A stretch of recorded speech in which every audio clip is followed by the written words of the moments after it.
where the mind is without fear and the head is held high, where knowledge is free.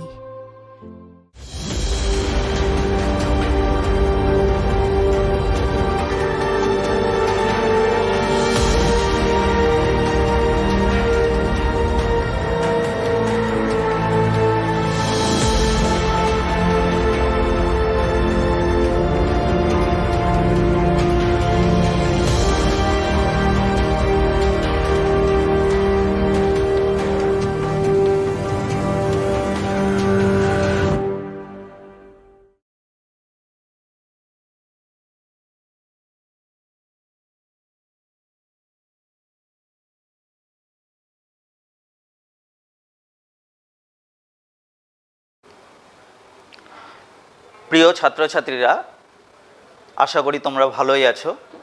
এই tele ক্লাসে তোমাদের সকলকে স্বাগত। মালদা জেলা প্রশাসন এবং মালদা জেলা শিক্ষা দপ্তরের উদ্যোগে এই ব্যবস্থা, এই ক্লাসের আয়োজন করা হয়েছে। সেই জন্য মালদা জেলা প্রশাসন এবং মালদা জেলা শিক্ষা দপ্তরকে জানাই অসংখ্য ধন্যবাদ। তাদের ঐকান্তিক প্রচেষ্টায় এই যে টেলি ক্লাসের ব্যবস্থাপনা এবং এই ক্লাস, এগুলোর মাধ্যমে তোমরা নিশ্চয়ই উপকৃত হচ্ছ এবং হবে। তো আজকে আমি যে বিষয়টা শুরু করব তার আগে আমার একটু ইন্ট্রোডাকশান দিয়ে নিই। আমি পার্থ সাহা, মহানন্দা উচ্চ বিদ্যালয় উচ্চ মাধ্যমিক। আচ্ছা, আজকে আমরা নবম শ্রেণীর একটা চ্যাপ্টার, ভৌত বিজ্ঞান ও পরিবেশের একটা চ্যাপ্টার, কার্য, ক্ষমতা, শক্তি নিয়ে আলোচনা করব। তো কার্য, ক্ষমতা, শক্তি, এই চ্যাপ্টারে যে তিনটে ওয়ার্ড দেখতে পাচ্ছ, কার্য, ক্ষমতা এবং শক্তি, এটা কিন্তু অনেক ছোটবেলা থেকে আমরা বইয়ে পড়ার আগে থেকেই ব্যবহার করে আসছি এবং সেখানে আমরা হয়তো জানিও না কোনটার সংজ্ঞা কী, কোনটার বৈশিষ্ট্য কী, কিন্তু আমরা চলতি কথায় কোনো জিনিস কিনতে গিয়ে, একটা হয়তো বাল্ব কিনতে গিয়ে তার ক্ষমতা কত, বা কোনো কিছু আমরা বলছি যে এর শক্তি বেশি ওর শক্তি কম, এরকম আমরা কিন্তু, বা কাজ কতটা হচ্ছে, এগুলো আমরা কিন্তু শব্দগুলো ব্যবহার করে আসছি। পাঠ্যপুস্তকে এই শব্দগুলো আমরা প্রথম দেখতে পেয়েছি হয়তো ক্লাস সিক্সে একটা চ্যাপ্টারে কার্য, ক্ষমতা, শক্তি সম্বন্ধে, বিশেষ করে কার্য ও শক্তি সম্বন্ধে একটা ধারণা তোমরা পেয়েছো।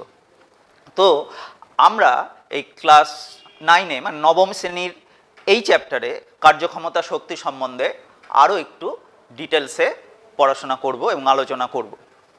দেখো, কার্য পড়াতে গিয়ে আমি প্রথমেই কিছু উদাহরণ দিচ্ছি, তোমরা খেয়াল করে দেখবে উদাহরণগুলো। ধরো একটা ট্রাক দাঁড়িয়ে আছে রাস্তায়, তুমি সেটাকে ঠেলার চেষ্টা করলে কিন্তু দেখলে যে নড়ল না। তুমি যে ঘরে পড়াশোনা করছো দেখলে যে ঘরটা খুব অগোছালো হয়ে গেছে, তুমি ভাবলে ঘরটা পরিষ্কার করব। সেজন্য তুমি তোমার পড়ার টেবিলটাকে সরালে বল প্রয়োগ করে, তোমার বইয়ের যে তাকগুলো আছে সেই তাকগুলো থেকে বইগুলোকে নামিয়ে পরিষ্কার করছো এবং তার ফাঁকে তুমি মনে করলে যে সেলফটাকে একটু সরিয়ে সেলফের পেছনটা পরিষ্কার করে নিই, কিন্তু সেলফটা যখন সরাতে গেলে দেখলে যে আর পারলে না সরাতে, কিন্তু বইগুলোকে নামিয়ে পরিষ্কার করে আবার সেলফটাকে পরিষ্কার করে বইগুলোকে আবার রাখলে। তাহলে এখানে দেখো অনেকগুলো কাজ তুমি করলে, কিন্তু কোনো ক্ষেত্রে তুমি সফল হলে না, মানে কাজটা হলো না। বিজ্ঞানের ভাষায় বল প্রয়োগ করা সত্ত্বেও যদি বস্তুর স্মরণ না ঘটে, মানে বস্তুর অবস্থান পরিবর্তন না ঘটে, তাহলে কিন্তু বিজ্ঞানের ভাষায় তাকে কার্য বলা যাবে না। যেরকম প্রথম ক্ষেত্রে লরিটিকে তুমি বল প্রয়োগ করলে কিন্তু লরিটির কোনো স্মরণ হলো না, কোনো অবস্থান পরিবর্তন হলো না, বিজ্ঞানের ভাষায় কিন্তু সেটা কাজ নয়। তারপরে তুমি বুক সেলফটাকে সরাতে চেষ্টা করলে সেটা হয়তো অনেকটাই ভারী, তোমার একার পক্ষে সরানো সম্ভব হলো না। তাহলে আমাদের দুটো জিনিসে খেয়াল রাখতে হচ্ছে, একটা হলো বল প্রয়োগ করা এবং প্রযুক্ত বলের প্রয়োগ বিন্দুর স্মরণ, এই দুটো যদি যুগপৎভাবে হয় তাহলেই কার্য হয়েছে বলা হবে। তাহলে কার্যের সংজ্ঞায় এবার আমরা আসি, যে কোনো বস্তুর উপর বল প্রয়োগ করা হলে যদি বলের প্রয়োগ বিন্দুর স্মরণ বলের ক্রিয়াভিমুখে ঘটে তাহলে প্রযুক্ত বল কার্য করেছে বলা হবে। এই হলো বলের কার্যের সংজ্ঞা। তো কার্যের সংজ্ঞা পড়ার পরে আমরা স্বাভাবিকভাবে আমাদের ভৌত বিজ্ঞানের সঙ্গে অঙ্কের একটা সম্পর্ক আছে, আর তাছাড়াও এখন শুধু ভৌত বিজ্ঞান না, ভৌত বিজ্ঞানের সঙ্গে জীবন বিজ্ঞান, ইতিহাস, ভূগোল সব কিছুরই, সব সাবজেক্টের সঙ্গে সব সাবজেক্টেরই যে একটা সম্পর্ক সেটা আমরা অনেক ক্ষেত্রে দেখতে পাই। যাই হোক, এখন এখানে আমরা একটু গাণিতিক সমীকরণে আসবো। তো গাণিতিক সমীকরণে আসার আগে আমি একটা ছবি আঁকছি, তোমরা খেয়াল করো। এই একটা ব্লক, ধরো ব্লকটা এ অবস্থানে আছে, ব্লকের উপরে সরাসরি একটা সোজাভাবে বল প্রয়োগ করা হলো, তার ফলে ব্লকটা বি অবস্থানে পৌঁছালো, এ থেকে বি অবস্থানে পৌঁছালো, বল প্রয়োগ করা হলো এফ, এবং এ অবস্থান থেকে বি অবস্থানের যে সরণ সেটাও এস। আরেকটা সিচুয়েশনের কথা ভাবো, যদি ব্লকটাকে এইভাবে বল প্রয়োগ করা হয়। আগেরবার বল প্রয়োগ করা হচ্ছিল এই রকম ডিরেকশানে, এবি ডিরেকশানে, এবার বল প্রয়োগ করা হচ্ছে এবি এর সঙ্গে তির্যকভাবে, কিন্তু দেখা গেল ব্লকের সরণটা হয়তো এই দিক বরাবর হলো, মানে সরণের, আমি বলতে চাইছি সরণের অভিমুখ এবং প্রযুক্ত বলের অভিমুখ কিন্তু এক থাকলো না। এখানে সরণের অভিমুখ এবং প্রযুক্ত বলের অভিমুখ কিন্তু একই থাকলো, এখানে কিন্তু সরণের অভিমুখ প্রযুক্ত বলের অভিমুখ একই থাকলো না। তাহলে কোন ক্ষেত্রে কিভাবে গাণিতিক সমীকরণগুলোকে নিয়ে আসবো? দেখো, তোমরা এর আগেই বল চ্যাপ্টার হয়তো পড়েছো বা জেনেছো। সেই বল চ্যাপ্টারে প্রযুক্ত বল যেহেতু একটা ভেক্টর রাশি, সেই বলের একটা উপাংশ থাকে, সেটা তোমরা জানো হয়তো। সেই উপাংশটাকে নিতে হবে কোন দিকে? এস অভিমুখে। এস অভিমুখে এফ বলের উপাংশ কত সেটা আমরা নির্ণয় করব। তার জন্য আমাদের একটা এখানে কোণ, কত কোণ করে বলটা কাজ করছে সেটা দরকার, সেই কোণটা হলো থিটা। তো একটা সহজ কথা বলি তোমাদের, যে এখানে কিন্তু কার্য মানে কিন্তু, আমি এবার উপরেরটা মুছে দিচ্ছি, আশা করি এটার আর প্রয়োজন হবে না। কার্য মানে কিন্তু আমরা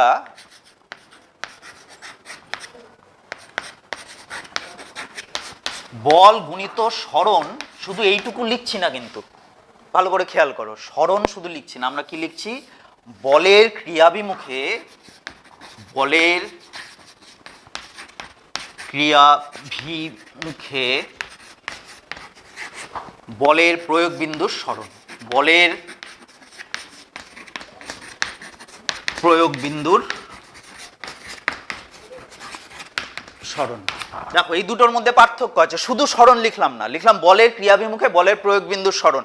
তার মানে বোঝাই যাচ্ছে বল যে কোনো দিকে কাজ করতে পারে, কিন্তু বলের অভিমুখ, বলের যে মানটা নেব সেটা সরণের অভিমুখে কতটা থাকছে, বা সরণটাকে বলের দিকে নিয়ে আসা। এটা ভেক্টরের একটা সুবিধা, যে ভেক্টরকে আমরা বিভিন্ন উপাংশে ভাগ করতে পারি। সেই মতো আমরা এখানে এটা বের করার জন্য, উপাংশ বের করার জন্য একটা ম্যাথামেটিক্যাল টুলস ব্যবহার করব, ত্রিকোণমিতির। হয়তো এটা তোমরা এখনো পড়োনি, হয়তো না পড়োইনি, ক্লাস 10-এ এটা আছে ত্রিকোণমিতিতে, সেটা হলো কস থিটা। এবার কস থিটা সম্বন্ধে একটু বলে নিই আগে। তার আগে এখানে ইকুয়েশনটা লিখি, কার্য W = F S cos theta, বলের সঙ্গে সরণ সহ কার্যের যে গাণিতিক সমীকরণ সেটাকে যদি জেনারেলাইজ করা হয়, সাধারণভাবে লেখা হয়, তাহলে আমরা লিখতে পারি W = F S cos theta. এবার এখানে দেখো cos থিটা, এটা তোমাদের ক্ষেত্রে হয়তো টার্মটা নতুন, অ্যাকচুয়াল নাম হলো কোসাইন থিটা। তো এটা সম্বন্ধে একটু তোমাদের ধারণা দিই, ক্লাস 10-এ ত্রিকোণমিতি চ্যাপ্টারে তোমরা এটা পড়বে। তো এইখানে একটা সমকোণী ত্রিভুজ আঁকলাম, দেখো ভালো করে, সমকোণী ত্রিভুজ আঁকলাম। সমকোণী ত্রিভুজের এটা বুঝতেই পারছো লম্ব, এটা ভূমি, আর এটা অতিভুজ, এটা তোমরা সবাই জানো। এবার এইখানে এটা 90 ডিগ্রি এবং 90 ডিগ্রির এটা একটা সূক্ষ্ম কোণ থিটা, এই থিটা কোণটা ধরে নাও এটা, তাহলে কস থিটা সমান সমান হয় ভূমি বাই অতিভুজ। এই কোণানুপাত, এই যে বাহুর যে অনুপাত ভূমি বাই অতিভুজ, এই অনুপাতটার নামই হলো কস থিটা। এবার একটু সহজ করার চেষ্টা করি ব্যাপারটাকে, এটা একটু মুছে দিচ্ছি, তাছাড়া জায়গা সংকুলান হবে না।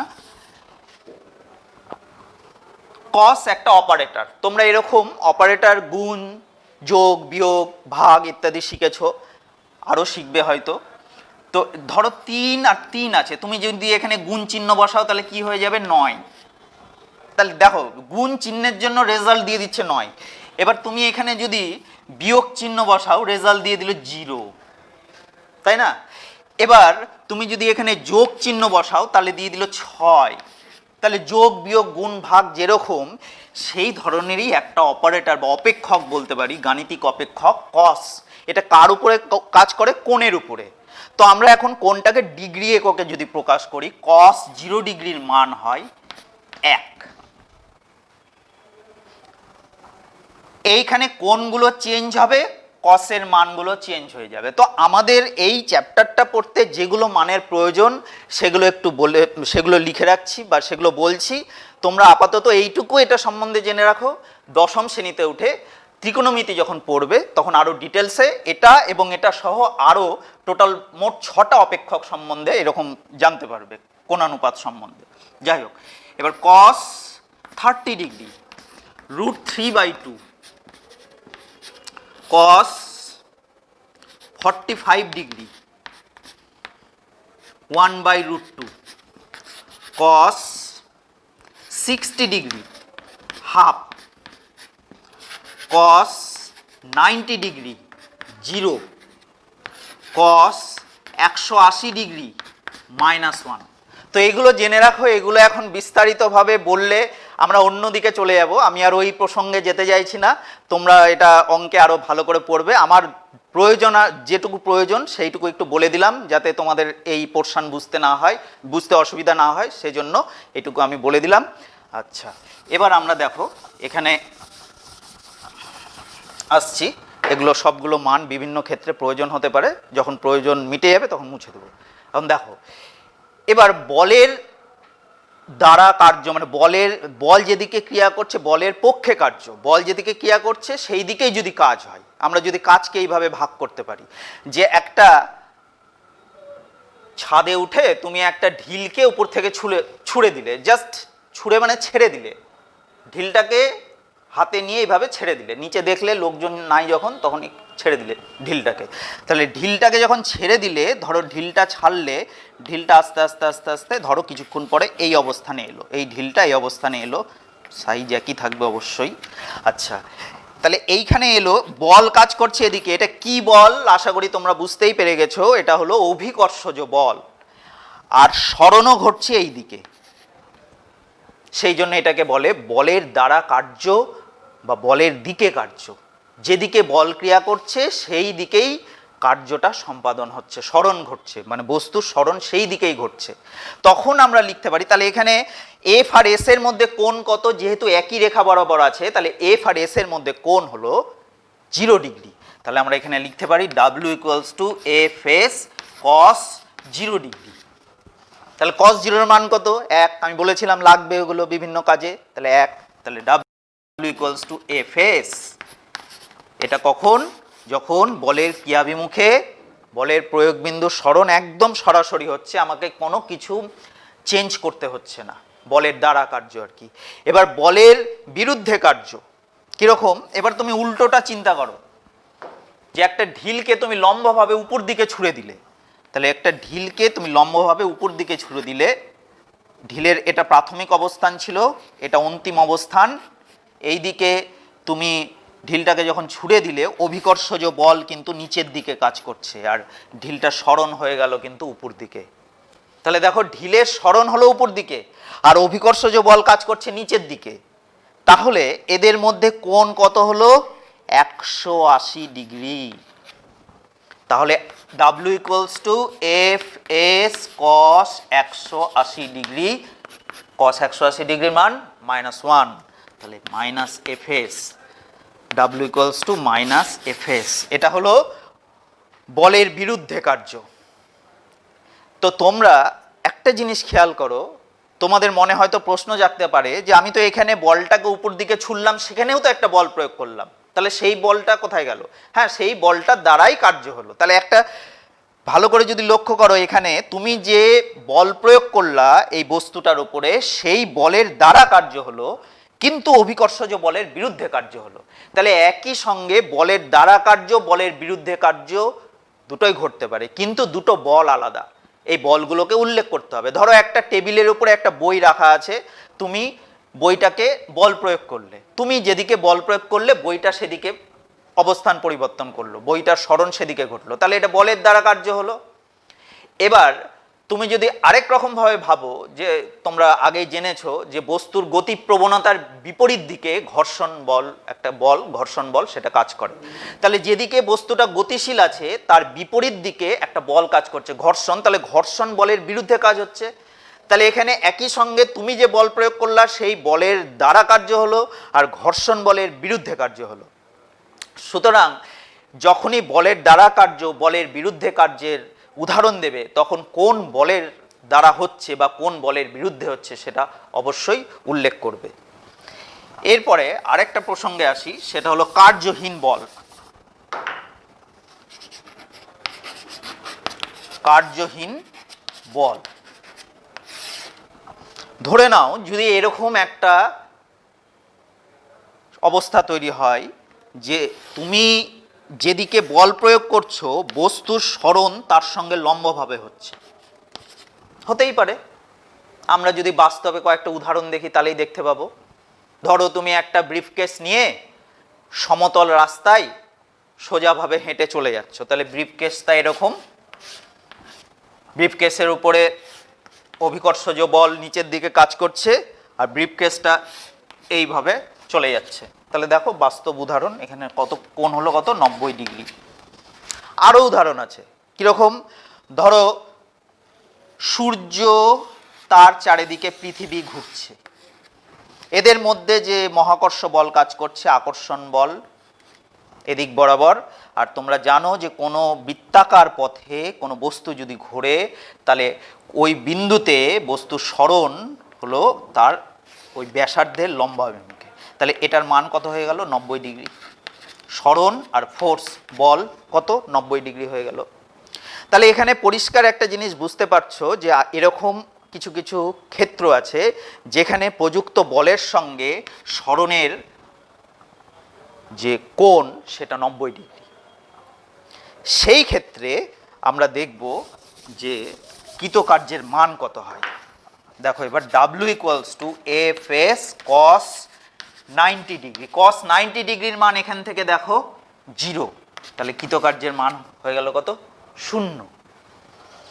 তাহলে এবার কার্যহীন বলের সংজ্ঞাটায় আসা যাক, যে কোনো বস্তুর উপর এমনভাবে যদি বল ক্রিয়া করে যে বলের প্রয়োগ বিন্দুর সরণ আর বলের ক্রিয়াভিমুখ পরস্পরের সমকোণে থাকে বা লম্বভাবে থাকে, তাহলে প্রযুক্ত বল কোনো কাজ করে না, কৃতকার্যের মান 0 হয়।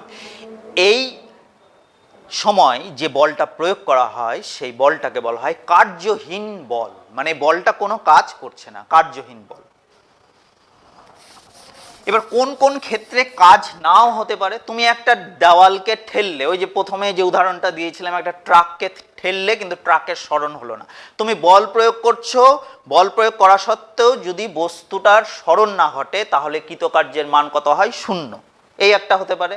আর কোন ক্ষেত্রে কার্য হয় না? যে এই ক্ষেত্র, যদি প্রযুক্ত বলের অভিমুখ এবং সরণের অভিমুখ পরস্পরের সঙ্গে যদি কত থাকে? 90 ডিগ্রি মানে সমকোণে থাকে, তাহলে কোনো কার্য হবে না, সেক্ষেত্রে কৃতকার্যের মান 0।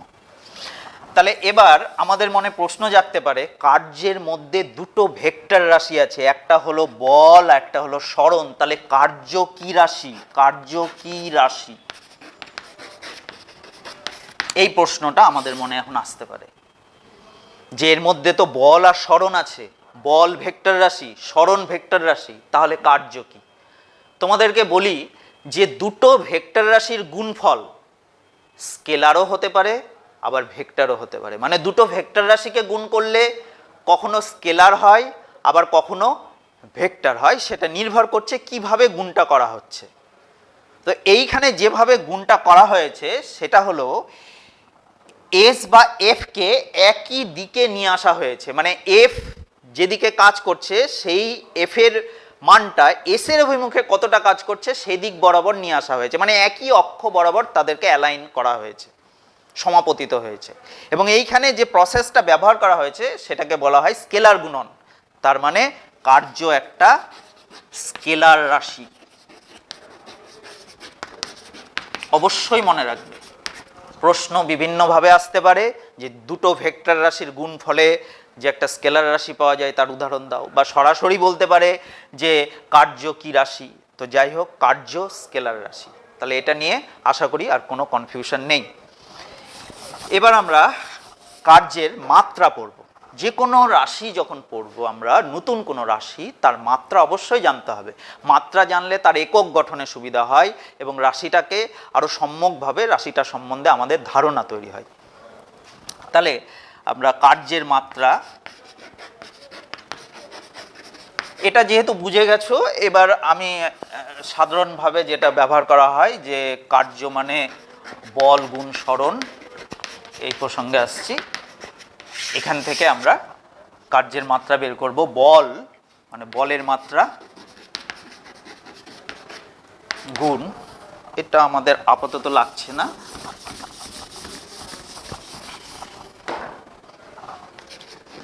সরণের মাত্রা। বলের মাত্রা, সরণের মাত্রা। তাহলে বলের মাত্রা এম, এটা ডিটেলসে করছি না। বলের মাত্রা তোমরা বল চ্যাপ্টারে হয়তো জেনে গেছো, mL(T⁻²). আর তাছাড়াও একটু মুখে বলে দিচ্ছি, বল মানে কি ভর গুণিত ত্বরণ। ভর দেখো m, আর ত্বরণ হলো L(T⁻²). তোমরা এটা নিশ্চয়ই জানো, m মানে হলো ভর, ভরের মাত্রা হলো m, দৈর্ঘ্যের মাত্রা হলো l। এই দৈর্ঘ্য সরণের ক্ষেত্রেও ব্যবহার হতে পারে বা যে কোনো রকম দৈর্ঘ্য মেজারমেন্টের ব্যবহার হতে পারে। আর সময়ের মাত্রা হলো t, তাহলে mL(T⁻²). আর সরণের মাত্রা হলো l। সরণ মানে কি একটা দৈর্ঘ্যের ব্যাপার থাকছে সেখানে, সেই জন্য l। তাহলে mL(T⁻²), এটা হলো কৃতকার্যের মাত্রা। এটা আমাদের জানতে হবে, কারণ কার্যের মাত্রা সাধারণভাবে নির্ণয় করতে দেয়। অনেক প্রশ্নেই থাকতে পারে কার্যের মাত্রা নির্ণয় করো, তখন আমরা এইভাবে নির্ণয় করব। এবার আমি এককে চলে আসছি। এই চ্যাপ্টারে তোমাদেরকে বলে রাখি, কার্যের একক খুব ভালো করে শিখে নাও, তাহলে দেখবে ক্ষমতার একক আর শক্তির একক পড়তে কোনো অসুবিধা হবে না। তো কার্যের এককটা আমি একটু সময় নিয়ে ভালো করে বোঝাচ্ছি, খুব সুন্দর করে বোঝার চেষ্টা করো। আমিও চেষ্টা করছি যতটা সম্ভব হয় সরল করার। দেখো, কার্যের একক লিখে দিই। কার্যের একককে আমরা প্রাথমিকভাবে দুটো পর্যায়ে ভাগ করতে পারি। একটা হলো পরম একক, আর একটা হলো অভিকর্ষীয় একক।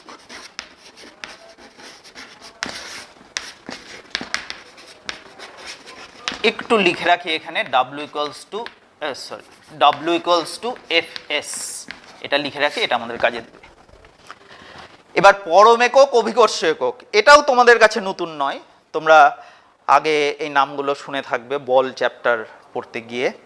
পরম একক মানে যে এককগুলো স্থান ভেদে পরিবর্তন হয় না, মানে অভিকর্ষজ ত্বরণের দ্বারা প্রভাবিত না যে এককগুলো, সেগুলো পরম একক। আর অভিকর্ষীয় একক হলো স্থান ভেদে পরিবর্তন হয় অভিকর্ষীয় ত্বরণের দ্বারা যেগুলো একক নির্ধারিত হয়, মানে অভিকর্ষজ ত্বরণের উপর নির্ভরশীল, তাদেরকে বলা হয় অভিকর্ষীয় একক। তো আমরা যে পরিমাপের পদ্ধতি, সেখানে আমরা জানি সিজিএস একটা পদ্ধতি, এফপিএস একটা পদ্ধতি, এসআই একটা পদ্ধতি। তোমাদেরকে বলে রাখি, প্রথমেই বলে রাখি, সিজিএস এবং এসআই পদ্ধতি খুব ভালো করে পড়বে। এফপিএসটা এখন কোনো কোনো বইয়ে থাকে, কোনো বইয়ে থাকে না, যাই হোক আমি একটু জানার জন্য বলে রাখছি। কিন্তু তোমরা এটা অবশ্যই লক্ষ্য রাখবে যে সিজিএস এবং এসআই এককগুলো খুব ভালো করে পড়বে। তাহলে সিজিএস পদ্ধতিতে পরম একক, কার্যের পরম একক হলো আর্গ। সিজিএস পদ্ধতিতে কার্যের পরম একক হলো আর্গ। তাহলে এবার আর্গ সম্বন্ধে একটু বলে দিই। তাহলে এক আর্গ, এবার দেখো এখানে দেখো W=Fs, এই যে আর্গ, এগুলো সংজ্ঞা মুখস্থ করতে যাবে না, ঠিক আছে? এগুলো সংজ্ঞা একবারে বুঝে মনে রাখবে, দেখবে যে তোমাকে মাথায় একদম বোঝা না নিয়ে পরীক্ষা দিতে যেতে হচ্ছে, মাথায় কোনো বোঝাই থাকবে না, শুধু মনে রাখবে W=Fs। এখান থেকে যে কোনো একক কনস্ট্রাক্ট করতে পারবে, শুধু এককের নামগুলো মনে রাখতে হবে। এক আর্গ আমরা জানি W equals to F S. তাহলে এবার সিজিএস পদ্ধতিতে বলের একক কি এটা আমরা সবাই জানি, ডাইন। তাহলে ডাইন লিখে দিলাম, তাহলে এফ হয়ে গেল। আর এস সিজিএস পদ্ধতিতে স্মরণের একক সেন্টিমিটার, সেন্টিমিটার হয়ে গেল। এটাকে তুমি ভাষা দিয়ে বলো, আর্গের সংজ্ঞা হয়ে যাবে। কোনো বস্তুর উপর এক ডাইন বল প্রয়োগ করায় যদি বলের ক্রিয়াভিমুখে বলের প্রয়োগ বিন্দুর স্মরণ 1 সেন্টিমিটার হয়, তাহলে সেই কৃতকার্যের পরিমাণকে বলে 1 আর্গ। তাহলে এই যে একটা মানে ফরম্যাট তৈরি করা হলো প্রোগ্রামিং এর মতো, এই ফরম্যাটে তুমি এগুলো বসালেই উত্তর চলে আসবে, বসালেই উত্তর চলে আসবে। তাহলে আরেকবার আমি বলছি, দেখো, কোনো বস্তুর উপর এক ডাইন বল ক্রিয়া করলে যদি বলের ক্রিয়াভিমুখে বলের প্রয়োগ বিন্দুর স্মরণ 1 সেন্টিমিটার হয়, তাহলে কৃতকার্যের পরিমাণকে বলবো 1 আর্গ। তাহলে আর্গের সংজ্ঞা আমরা জেনে গেলাম, এবং আর্গ সমান ডাইন গুণিত সেমি, 1 সেমি। আচ্ছা, এবার এফপিএস পদ্ধতি, আমি আগেই বলছি এফপিএস পদ্ধতিটা আমি জানার জন্য বলছি, তোমরা সিজিএস এসআই ভালো করে পড়বে, এফপিএসটা জেনে রাখো, পরবর্তীতে কখনো কাজে দিতেও পারে। আচ্ছা, ফুট পাউন্ডার,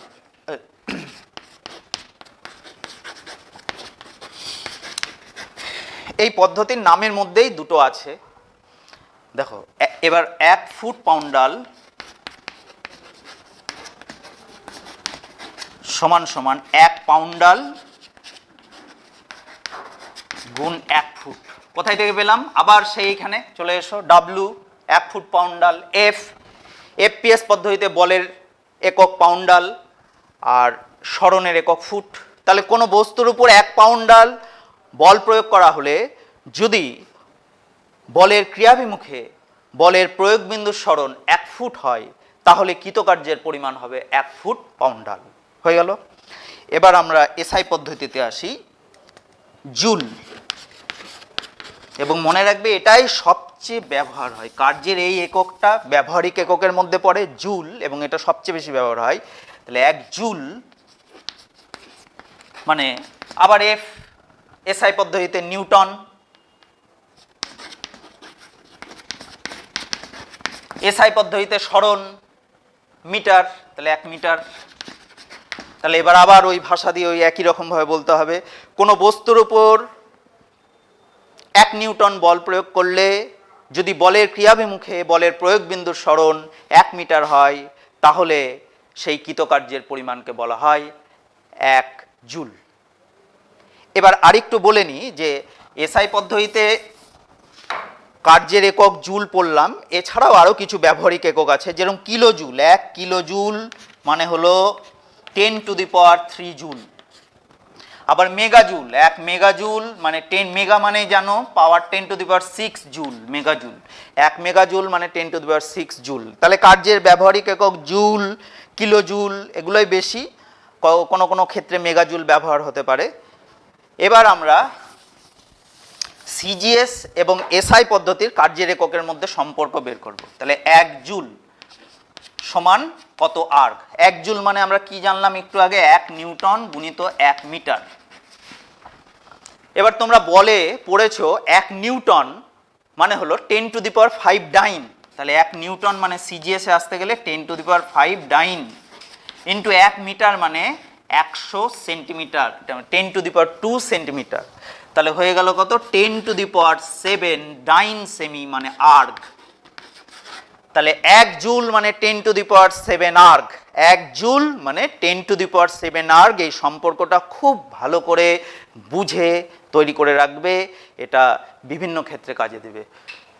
অঙ্ক করার ক্ষেত্রে কাজে দিতে পারে, সরাসরি প্রশ্ন আসতে পারে, জুল ও আর্গের মধ্যে সম্পর্ক কত শর্ট কোশ্চেন আসতে পারে, বা এটা নির্ণয় করতে দিতে পারে, এগুলো এইভাবে তৈরি করে রাখবে। এবার আমরা চলে যাচ্ছি অভিকর্ষী এককে।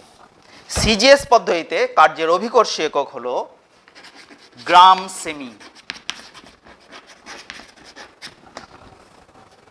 তাহলে গ্রাম সেমি, গ্রাম মানে এখানে অ্যাকচুয়ালি যেটা বোঝাচ্ছে গ্রাম ভার, ওটাকে সংক্ষেপে গ্রাম সেমি বলা হয়েছে, গ্রাম ভার, যেটা বলের অভিকর্ষী একক সিজিএস পদ্ধতিতে।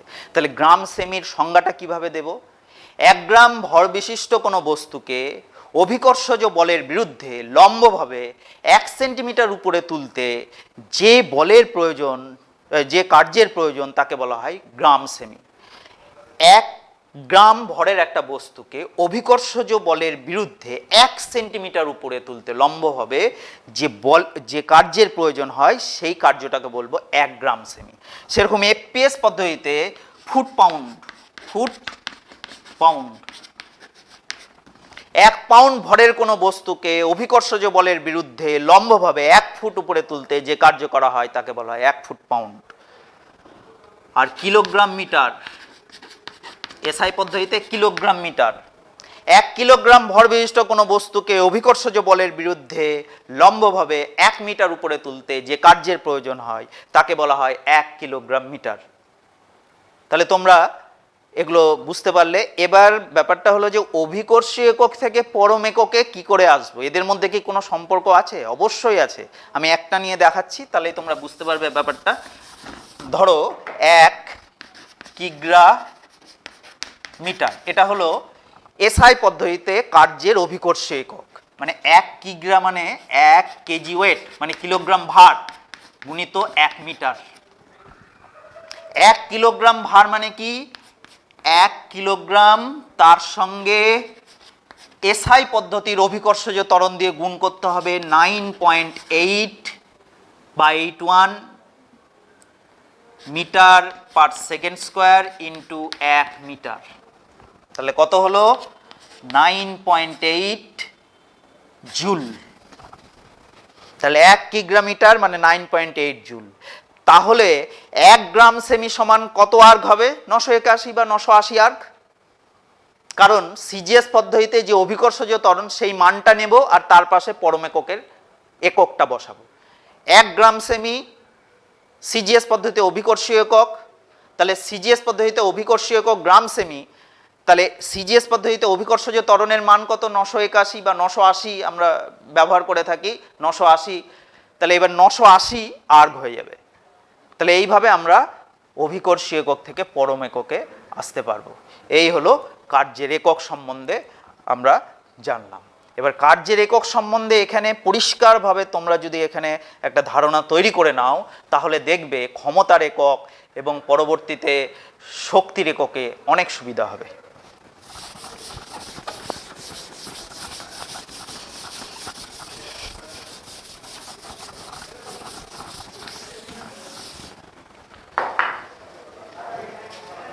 এবার আমরা আসছি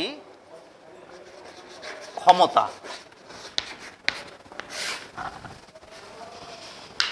দেখো আমরা এই ক্ষমতা শব্দটা খুবই ব্যবহার করে থাকি। যেরকম আগে উদাহরণ দিলাম, আবারও বলি যে একটা কোনো যন্ত্র কিনতে গেলে তার ক্ষমতা কত।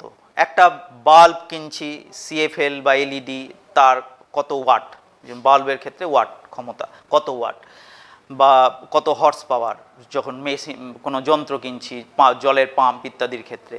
মানে কি একটা কোনো কিছু যখন কিনি তখন আমরা জানতে চাই না যে সে কতটা পরিমাণ কাজ করতে পারবে, আমরা জানতে চাই যে সে কত দ্রুত কাজ করতে পারবে, মানে তার ক্ষমতাটা কত। তার ক্ষমতা দেখে আমরা সেই যন্ত্রটার সম্বন্ধে একটা আন্দাজ করতে পারবো যে আমরা যে কাজের জন্য নিচ্ছি সেই কাজের জন্য এই ক্ষমতার যন্ত্রটা কতটা প্রযোজ্য হবে। তো তাহলে বুঝতেই পারছো ক্ষমতা মানে কার্য করার হারকে বলা হয় ক্ষমতা। কার্য করার হারকে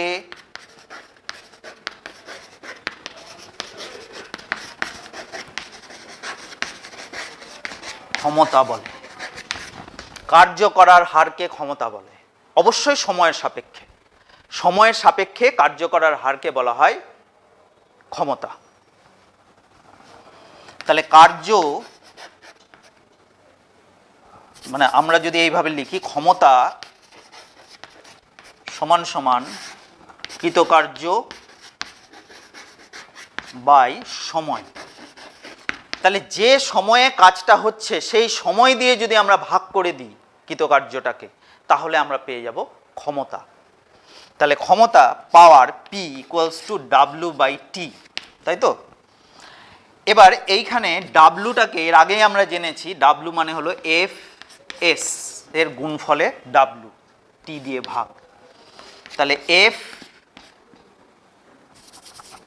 F into S/T, S by T সরণ বাই সময় মানে কি বেগ, তাহলে এফ ইন্টু ভি মানে বল গুণিত বেগ। এটাও খুব গুরুত্বপূর্ণ একটা সমীকরণ যে ক্ষমতা সমান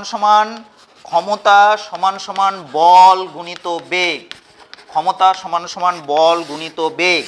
এটা অনেক সময় নির্ণয় করতে দেয়, অনেক সময় শূন্যস্থান দিয়ে দেয়, ক্ষমতা সমান সমান ড্যাশ গুণিত বেগ বা বল গুণিত ড্যাশ এরকম দিয়ে দিবে, তখন এটা তোমরা লিখতে পারবে এবং তোমাদের একটা ধারণাও তৈরি হলো। ক্ষমতা আমাদের অঙ্ক করার ক্ষেত্রেও হয়তো দেখা গেল যে বেগ দিয়ে দিয়েছে, বল দিয়ে দিয়েছে, দিয়ে বলছে ক্ষমতা নির্ণয় করতে, তখন আমরা এই সমীকরণ থেকে আমরা সহজেই ক্ষমতা নির্ণয় করতে পারবো।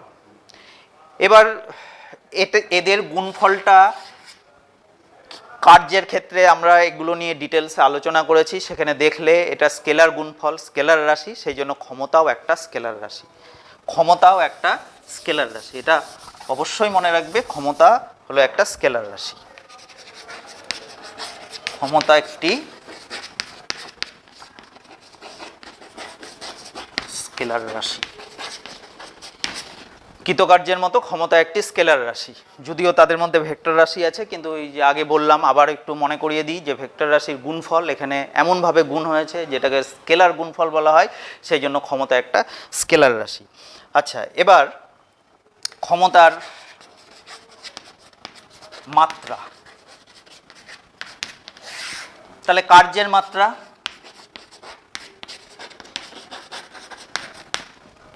আর নিচে সময়ের মাত্রা। তাহলে কার্যের মাত্রা আগেই পড়ালাম, তোমরা হয়তো খেয়াল করেছো, অবশ্যই খেয়াল করেছো, mL2T⁻², এটা হলো কার্যের মাত্রা, কিছুক্ষণ আগেই পড়ালাম। আর সময়ের মাত্রা হলো টি, তাহলে আমরা বলতে পারি mL2T⁻3, এই টিটা উপরে উঠে গেল, T⁻3, এটা হলো ক্ষমতার মাত্রা।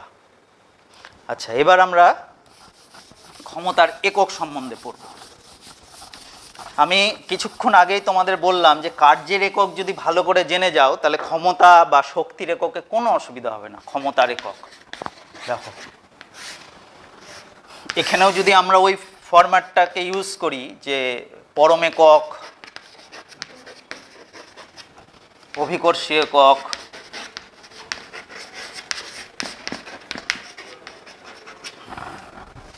সিজিএস, কার্যের পরম একক কি পড়েছিলে? আর্গ, কিচ্ছু না, পার সেকেন্ড, হয়ে গেল ক্ষমতার একক। সিজিএস পদ্ধতিতে ক্ষমতার একক হয়ে গেল। তাহলে তুমি যদি কার্যের একক আর্গ মনে রাখো, আর্গ পার সেকেন্ড। এবার সংজ্ঞা কি? কোনো বস্তু বা সংস্থা 1 সেকেন্ডে 1 আর্গ কার্য করতে পারলে তার ক্ষমতাকে বলবো 1 আর্গ সেকেন্ড। এবার এফপিএস পদ্ধতি, ফুট পাউন্ডাল পার সেকেন্ড। দেখো তুমি এতটুকু কিন্তু তোমার পড়া আছে। এফপিএস পদ্ধতিতে কার্যের একক ফুট পাউন্ডাল পার সেকেন্ড, সময় দিয়ে ভাগ করছো, কারণ আমরা জানি পাওয়ার ইকুয়ালস টু W/T, কার্য বাই সময়, সময় দিয়ে ভাগ করলে এফপিএস পদ্ধতিতে ক্ষমতা পেয়ে গেলে। তাহলে কোনো বস্তু বা সংস্থা যদি 1 সেকেন্ডে 1 ফুট পাউন্ডাল কার্য করতে পারে তাহলে তার ক্ষমতাকে বলবো 1 ফুট পাউন্ডাল পার সেকেন্ড। সেরকম এসআই পদ্ধতিতে ক্ষমতার একক হলো, তোমরা যদি এইভাবে লিখতে চাও জুল সেকেন্ড, কিন্তু এটার একটা সম্মিলিত একটা নাম দেওয়া হয়েছে, সেটা হলো ওয়াট। প্রচলিত নাম হলো ওয়াট, জুল সেকেন্ড বলা হয় না, জুল পার সেকেন্ড বলা হয় না, বলা হয় ওয়াট। কিন্তু প্রকৃতপক্ষে ওয়াটের মধ্যে কি আছে? Joule per second. তাহলে ওয়াট কাকে বলবো? 1 সেকেন্ডে কোনো বস্তু বা সংস্থা যদি 1 জুল কার্য করতে পারে তার ক্ষমতাকে বলবো 1 ওয়াট। তাহলে এইটা হলো ক্ষমতার ব্যবহারিক একক। এবং মনে রাখবে ক্ষমতার ব্যবহারিক একক ওয়াট, এটা বিভিন্ন ক্ষেত্রে প্রয়োগ হবে, শুধু এই চ্যাপ্টার না, তড়িতের ক্ষেত্রে বিভিন্ন ক্ষেত্রে এটার প্রয়োগ আছে। এবং ওয়াট ছাড়াও আর কি কি ব্যবহারিক একক আছে? কিলোওয়াট, 1 কিলোওয়াট মানে 10⁻³ ওয়াট, 1 মেগাওয়াট 10⁻6 ওয়াট, এরকম বিভিন্ন ব্যবহারিক একক আছে। আরও ব্যবহারিক একক আরেকটা আছে 1 এইচপি, এটা সম্বন্ধে একটু পরে বলছি। 1 এইচপি হর্স পাওয়ার, অশ্ব ক্ষমতা, এটা সম্বন্ধে অভিকর্ষী একক পড়ানোর পরে বলছি। তাহলে ক্ষমতার এসআই পদ্ধতিতে একক কি যদি জিজ্ঞেস করা হয় আমরা বলবো ওয়াট। তবে জুল পার সেকেন্ড বললেও ভুল নয়, কিন্তু প্রচলিত যেটা শব্দ সেটা হলো ওয়াট। আচ্ছা, আর 1 ওয়াট মানে 1 জুল পার সেকেন্ড। এবার অভিকর্ষ একক, সেই কার্যের এককে ফিরে এসো, gram cm per second, foot pound per second, kilogram metre per second. দেখো আশা করি বুঝতে কোনো অসুবিধা হচ্ছে না, আমরা এগুলো তো জেনেই এসেছি, কার্যের একক এগুলো কিছুক্ষণ আগেই পড়লাম।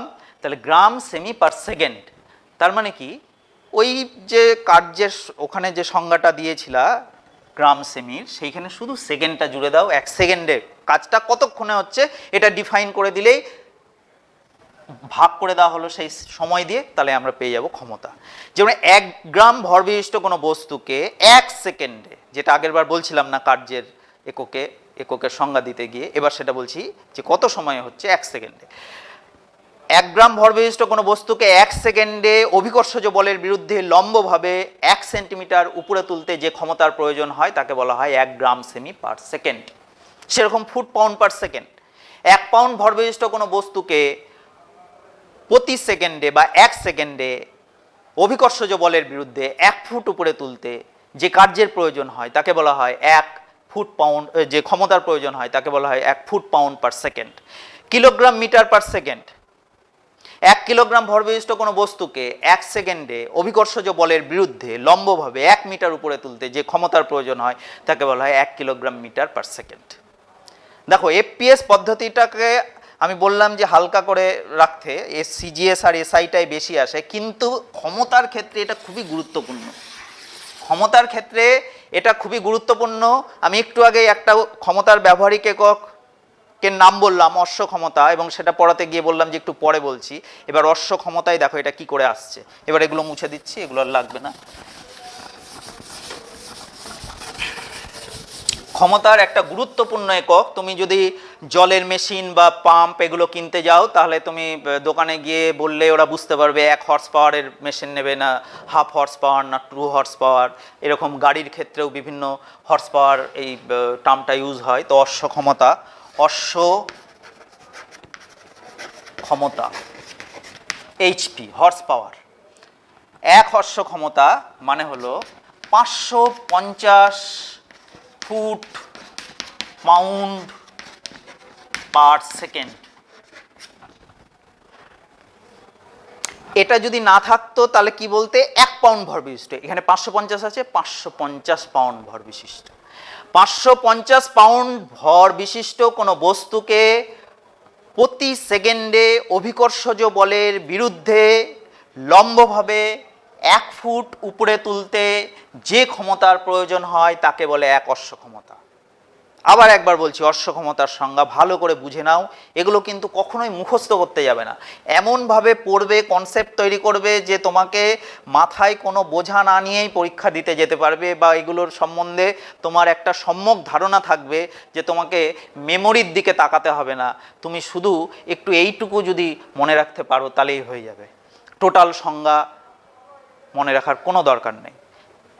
550 পাউন্ড ভরের কোনো বস্তুকে প্রতি সেকেন্ডে অভিকর্ষজ বলের বিরুদ্ধে লম্বভাবে 1 ফুট উপরে তুলতে যে ক্ষমতার প্রয়োজন হয় তাকে বলা হয় 1 অশ্ব ক্ষমতা। ঠিক আছে, এবার 1 অশ্ব ক্ষমতা 1 এইচপি মানে হলো 746 ওয়াট। তাহলে ওয়াট একটা পরম একক, আর এটা অভিকর্ষী এককেরই একটু ভিন্ন রূপ, মানে মেন এর ভেতরে মেন যেটা আছে সেটা অভিকর্ষী একক, শুধু এই 550টা এক্সট্রা অ্যাড হয়েছে, যুক্ত হয়েছে। তাহলে দেখো এখানে 1 এইচপি থেকে আমরা পরম এককে চলে এলাম 746 ওয়াট। আবার 1 কিলোওয়াট সমান 1.34 হর্স পাওয়ার এইচপি। তাহলে এইভাবে আমরা এককের কিভাবে এক একক থেকে আরেক এককে যাই সেটাও বুঝতে পারলাম। তাহলে ক্ষমতার ব্যবহারিক একক ওয়াট, কিলোওয়াট, মেগাওয়াট, অশ্ব ক্ষমতা, এগুলো মনে রাখবে।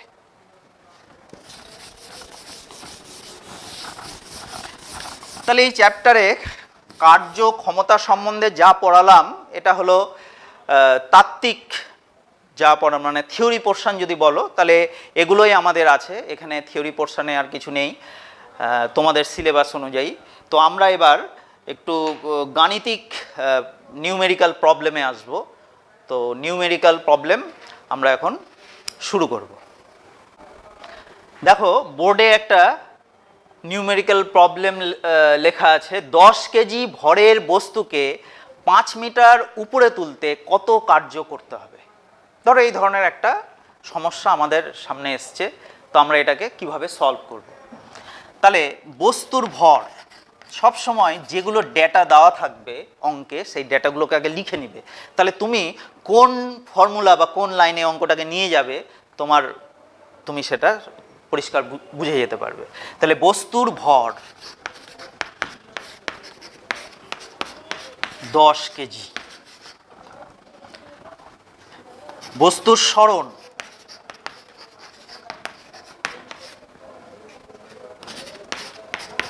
5 মিটার, প্রযুক্ত বল, এখানে যেহেতু সরাসরি বল দেওয়া নেই তাহলে বল আমাদের বের করতে হবে। এবার প্রযুক্ত বলের ব্যাপারে বলি, এই যে কোনো বস্তু বা কোনো কিছুকে উপরে তোলা হচ্ছে, তার ভর দিয়ে দিয়েছে, তখন বল বের করা মানে মনে রাখবে তার ওজনটাই হলো বল।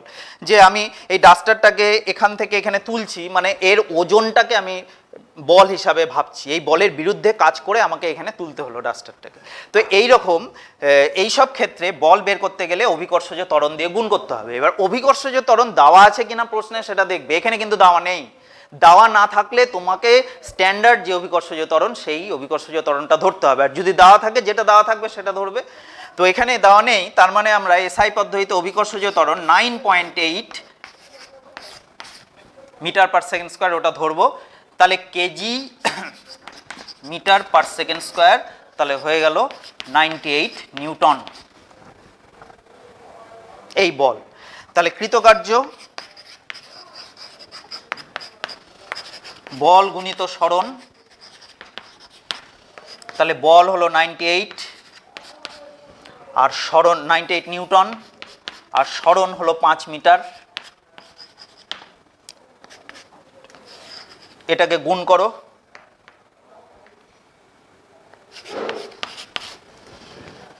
5 8 40, শূন্য হাতে থাকে 4, 5 নং 45 আর 4 49, 490 নিউটন। আর মিটার মানে কি? নিউটন আর মিটার মানে জুল। তাহলে নির্ণেয় কৃতকার্য 490 জুল। তাহলে হয়ে গেল আমাদের এই নিউমেরিক্যাল প্রবলেম একটা সলভ করে নিলাম। আমরা এবার 2 নম্বর প্রবলেম সলভ করব। দেখো একটি বস্তুর ওপর 60 নিউটন বল প্রযুক্ত হওয়ায় বস্তুর সরণ হলো 10 মিটার, তাহলে কৃতকার্যের মান কত? তাহলে এখানে সরাসরি আমরা চলে আসতে পারি, প্রযুক্ত বল F 60 নিউটন আর সরণ S সমান 10 মিটার। আর কিছুই নেই, কৃতকার্য সরাসরি কৃতকার্য চেয়েছে। একটা কথা বলে দিই, আগের অঙ্কেও প্রয়োজন হয়নি, এখানেও প্রয়োজন হয়নি, কিন্তু কোনো অঙ্কে প্রয়োজন হতে পারে যে সবগুলো একই পদ্ধতিতে আছে কিনা দেখে নিতে হবে, সব এককগুলো। যদি না থাকে তাহলে সুবিধা মতো যে কোনো একটা পদ্ধতিতে করে নিতে হবে, তাছাড়া কিন্তু সমস্যা হবে, মানে ভুল হয়ে যাবে অঙ্ক। তাহলে কৃতকার্য F গুণিত S 60 নিউটন ইন্টু 10 মিটার, তাহলে হলো 600 নিউটন মিটার মানে জুল। অতএব নির্ণেয় কৃতকার্য, কত কৃতকার্যের মান কত কৃতকার্যের? 600 জুল। তাহলে আমাদের এই প্রবলেমটা সলভ হয়ে গেল। দেখো 3 নম্বর প্রবলেম, 60 কেজি ভরের একজন লোক 15 সেন্টিমিটার উচ্চতা বিশিষ্ট 15টি সিঁড়ি উঠল, কৃতকার্যের মান কত? তাহলে এখানে ব্যক্তির ভর m ইকুয়ালস টু 60 কেজি। এখানে একবারেই করে দিলাম, বল মানে ব্যক্তির ওজন, ঠিক আছে, F 60 ইন্টু এইখানে অভিকর্ষজ ত্বরণটা অঙ্কে দেওয়া আছে, ধরে নাও 10 মিটার পার সেকেন্ড স্কোয়ার। এরকম থাকতে পারে তোমাদের গাণিতিক সমস্যা সুবিধা করার জন্য, এরকম থাকতে পারে 10 মিটার পার সেকেন্ড স্কোয়ার। ধরো থাকলো তাহলে আমরা 10 ব্যবহার করব, আর যদি না থাকে তাহলে আমরা কিন্তু, ধরো এটা নেই, আমি একটা দুটোতেই আলোচনা করলাম। ধরো অভিকর্ষজ ত্বরণ দেওয়া থাকলো 10 মিটার পার সেকেন্ড স্কোয়ার, তাহলে তুমি 10 ব্যবহার করবে, আর যদি না দেওয়া থাকে তাহলে 9.8। ধরো দেওয়া নেই তাহলে 9.8 আমরা ব্যবহার করলাম, করে এটা কি হলো, বল মানে নিউটন।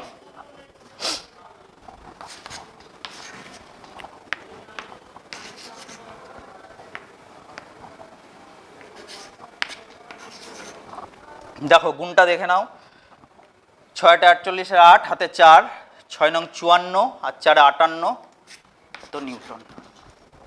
ঠিক আছে, এবার সরণ। এইখানে দেখো আমি এতক্ষণ যেটা বলছিলাম, আগের বারও বললাম, এখানে এটা কেজি এসআই একক আর এটা কিন্তু সিজিএস একক। তাহলে সরণ বের করতে গেলে আমাদের মানে এই লোকটি মোট কতটা উচ্চতা অবধি উঠলো, তাহলে প্রত্যেকটা সিঁড়ির ধাপ হলো 15 সেমি করে, তাহলে 15 সেমি ইন্টু 15টা ধাপ উঠেছে, এত সেমি হলো, তাকে একবারে আমি করে দিচ্ছি 100 দিয়ে ভাগ, তাহলে একবারে এসআই এককে চলে গেল মিটার। তাহলে 15 গুণ 15 ভাগ 100, তাহলে এত মিটার। তাহলে 15কে 15 দিয়ে গুণ করলে 225 ভাগ 100, তাহলে 2.25 মিটার। তাহলে এবার কৃতকার্য এফ এস 588 গুণিত 2.25 এত। তাহলে একক কী হবে, কৃতকার্য এসআই পদ্ধতি জুল। এবার এই গুণটা করতে হবে, 588 আর 2.25, 5 8 40 0, 5 8 40, 4 5 5 25, 29, 8 2 16, 17 7 হাতে 5 2 10 11, আবার 6 7 1 1, এইখানে লিখছি 0 6 4 10 0, 9 আর 6 15, 15 আর 7 22, 2 হাতে 2 2 2 4, 7 4 11, হাতে 2 থাকলো, 2 আর 2 4, 4 একে 5, 12 2, তাই না, 0 হলো, 6 4 10 0, হাতে 1, 9 একে 10 17, 17 আর 6 এখানে একটু ভুল হয়ে গেছে 23, হাতে 1 আছে, তাহলে 9 আর 1 10 হলো, 10 আর 7 17, 17 আর 6 23, 23 এ 3, হাতে 2, এখানে 10 2 12 2, হাতে 1, এখানে 3 আর এখানে 1, 1323, কারণ এখানে দশমিক আছে, দুটো কেটে গেল, তাহলে 1323 জুল। তাহলে দেখো বুঝতে পারলে তোমরা যে এখানে কৃতকার্যের মান কিভাবে পেলাম, এবং এখানে প্রত্যেকটা সিঁড়ির ধাপ দিয়েছে কতটা দৈর্ঘ্য, সেটা কটা ধাপ আছে সেটা দিয়ে গুণ করে আমরা সরণটা বের করে নিয়ে এটা করলাম। এই হলো, এই অঙ্কটা হয়ে গেল। দেখো এটা আরেকটা অঙ্ক, এটা ক্ষমতার অঙ্ক, ক্ষমতা বের করতে হবে। একটি বালকের ভর 50 কেজি, সে একটি সিঁড়ির 45টি ধাপ দৌড়ে ওঠে 9 সেকেন্ডে সময়ে, প্রতিটি ধাপের উচ্চতা 15 সেন্টিমিটার হলে বালকটির ক্ষমতা কত। এখানে কিন্তু অভিকর্ষজ ত্বরণ দেখো দিয়ে দিয়েছে 10 মিটার পার সেকেন্ড স্কোয়ার, প্রশ্নে যেহেতু দেওয়া আছে এইটা আমরা ব্যবহার করব। তাহলে একটু এখন আর অত ডিটেলসে লিখছি না, একটু সংক্ষেপে করছি। তো বালকটির ওজন একবারে, এটাই কিন্তু বল হয়ে গেল, একবারে করছি। তোমরা এখন বুঝে গেছো কেন এগুলো করছি আগের অঙ্কগুলো দেখে। 10 তাহলে 500 নিউটন। এবার সরণ,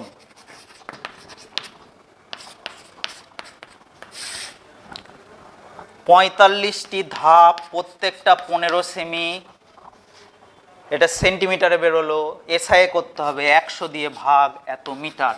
ছেড়ে দাও এখানে। এবার সময় t = 9 সেকেন্ড। তাহলে ক্ষমতা, বেশি বড় গুণভাগ থাকলে যদি নিচে, এতক্ষণ কি কার্য, শুধু কার্য দিয়ে অঙ্ক ছিল, নিচে কিছু ছিল না, এখন নিচে সময় থাকছে বা এগুলো থাকছে, ওই জন্য কাটাকাটি আমরা একবারে করব, তাহলে বারবার গুণ করার প্রয়োজন হবে না। তাহলে FS/T এফ 50 ইন্টু 10 মানে ওটা গুণ করাই আছে আমাদের, 500 ইন্টু 45 ইন্টু 15 বাই 100 ইন্টু 9। দেখো দেখো এটা 500 বল হয়ে গেল, আর সরণ 45 গুণ 15 বাই 100 আর নিচে 9 সেকেন্ড, এত ওয়াট। তাহলে এটা এটা কেটে গেল, 9 দিয়ে 5 নং 45, তাহলে 5 5 25 আর 15, 5 5 25 5, 5 2 10 12, এটা 25, তাহলে 5 5 2 7 3, তাহলে 375 ওয়াট। 375 ওয়াট ক্ষমতা বালকটির, এইভাবে ক্ষমতা বেরিয়ে গেল। দেখো ক্ষমতার আরেকটা অঙ্ক, একটি পাম্পের সাহায্যে 50 মিটার উঁচুতে জল তোলা হচ্ছে। যদি পাম্পটির ক্ষমতা 3 কিলোওয়াট হয় তাহলে প্রতি মিনিটে কত জল তোলা হবে। এখানে কিন্তু ক্ষমতা দিয়ে দিয়েছে, ক্ষমতা চাইনি, কিন্তু ক্ষমতার ধারণা ব্যবহার করে, কার্যের ধারণা ব্যবহার করে আমরা অঙ্কটা করব। তাহলে ধরি প্রতি মিনিটে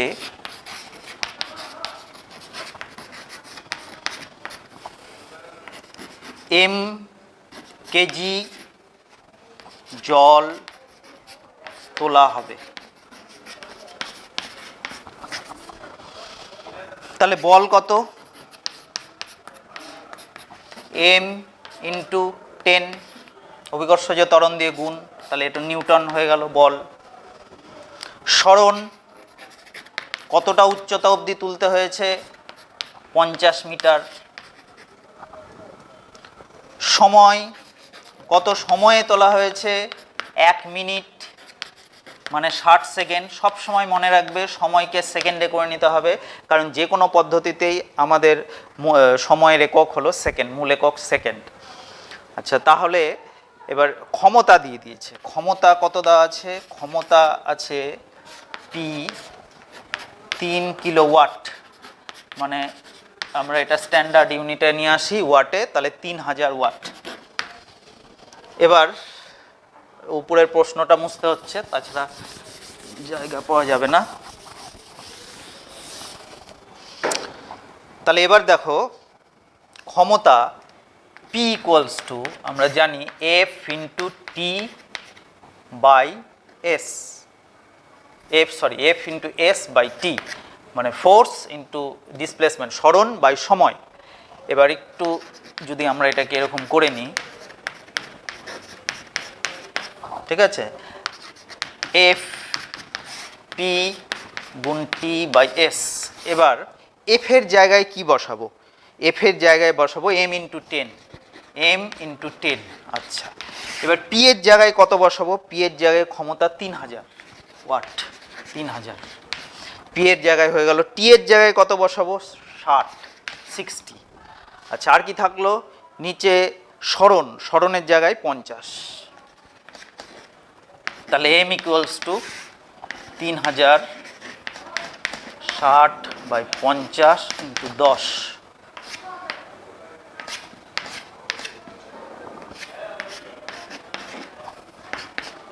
ষাট গুণ 60 মানে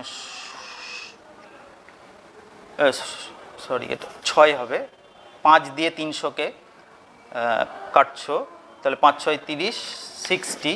আর এইখানে